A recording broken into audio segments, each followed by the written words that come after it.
C'est le retour de la Champions League pour le FC Barcelone qui affronte l'AS Monaco à lui 2 demain soir dans un match qui s'annonce très compliqué. Avant de commencer cette vidéo, n'hésitez pas à liker, commenter, vous abonner et me dire en commentaire quelles sont vos prédictions pour ce match-là. Quel sera le score, qui marquera pas, qui sera titulaire ou pas. Je vous lis en commentaire tout en détente. Donc, on commence donc par le FC Barcelone qui sort d'un très très bon match lors du derby catalan 4-1 gagné face à Girona dans un match totalement maîtrisé avec malheureusement la blessure de Dani Olmo.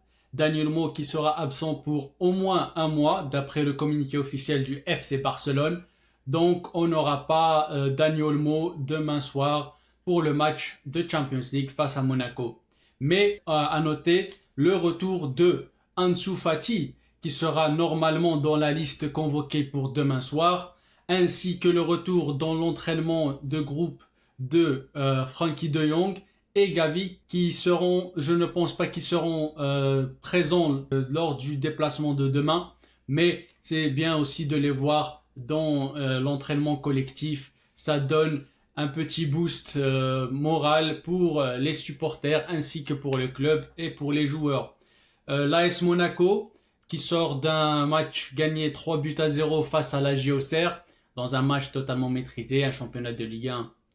Nous ne nous cachons pas, il est très faible. Donc victoire de l'AS Monaco, Monaco qui est deuxième du championnat à ex-aequo avec l'Olympique de Marseille avec 10 points derrière le Paris Saint-Germain qui en a 12. Cette équipe de Monaco nous a causé beaucoup de problèmes, notamment nous le rappelons lors du trophée Joan Gamper lors du début de saison. Ils nous ont mis quand même 3-0 à domicile.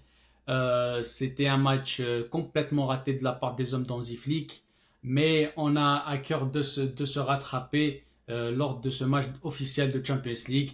Ça ne sera pas la même chose, ça ne sera pas la même histoire. On va gagner, je suis très confiant. Parler un peu du FC Barcelone, je pense qu'on aura une équipe assez solide, assez compétitive, même avec l'absence de Dani Olmo. Donc pour mon 11 probable, je mettrai Ter Stegen dans les buts, une défense centrale composée de Cubarsí et d'Inigo Martinez avec Koundé sur le côté droit et Baldé sur le côté gauche, un double pivot Casado, Pedri et pour ce qui concerne l'attaque, on va mettre Lamine Yamal à droite. Rafinha, je mets Rafinha en numéro 10 comme il a pu le faire au début de saison avant l'inscription de Dani Olmo. Et je vais mettre, malgré moi, Ferran Torres sur le côté gauche. Si c'est possible, j'aimerais qu'Hansi Flick mette Ansu Fati titulaire, mais je ne pense pas qu'il va le faire. Je pense qu'Ansu Fati va rentrer dans la deuxième période, peut-être une demi-heure ou un quart d'heure. Du coup, Ferran Torres qui sera titulaire, on jouera presque à 10 parce que on espère que Ferran Torres nous fera mentir. Lui qui fait des performances assez mauvaises depuis le début de la saison, j'espère qu'il nous fera mentir. Il nous sortira peut-être une performance XXL, peut-être un but, peut-être une passe décisive, qui revient faire les efforts défensifs. Au moins qu'il fasse le minimum, ce sera déjà très bien. Donc, Lamine Yamal sur le côté droit, Rafinha en numéro 10, Lewandowski en numéro 9. On part quasiment sur la même composition qui a joué face à Girona, sauf à l'exception de la blessure de Dani Olmo. Du coup, on mettra Rafinha à sa place. Pour les remplaçants, je pense, on aura Ansu Fati sur le banc. Je pense pas que, déjà on a les blessés, Fermín López, qui se reblessait à l'autre pied à l'entraînement. C'est vraiment la malédiction des blessures pour le FC Barcelone. Ça ne s'arrête jamais. Déjà, on manque d'Araujo, Christensen, de Marc Bernal qui sera absent pour au moins un an.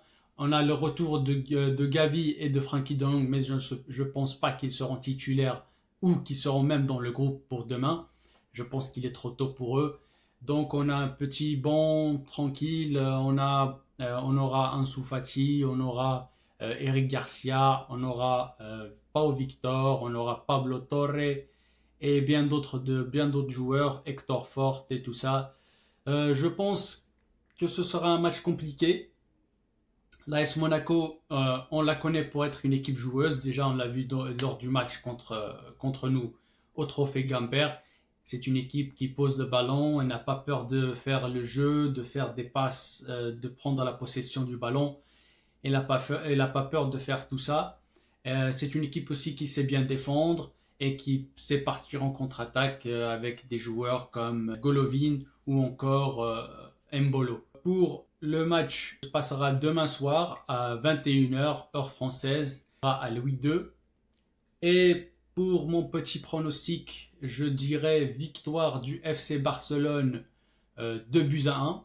On va dire 2 buts à 1, on va quand même encaisser un but. Je ne le veux pas, je ne le souhaite pas, mais je pense qu'on va quand même encaisser un but vu la performance de Ter Stegen.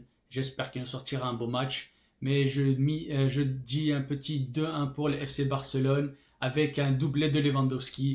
Je dis ça comme ça. Lewandowski qui va mettre un doublé. Donc, dites-moi en commentaire d'ailleurs quel sera vos pronostics pour le match.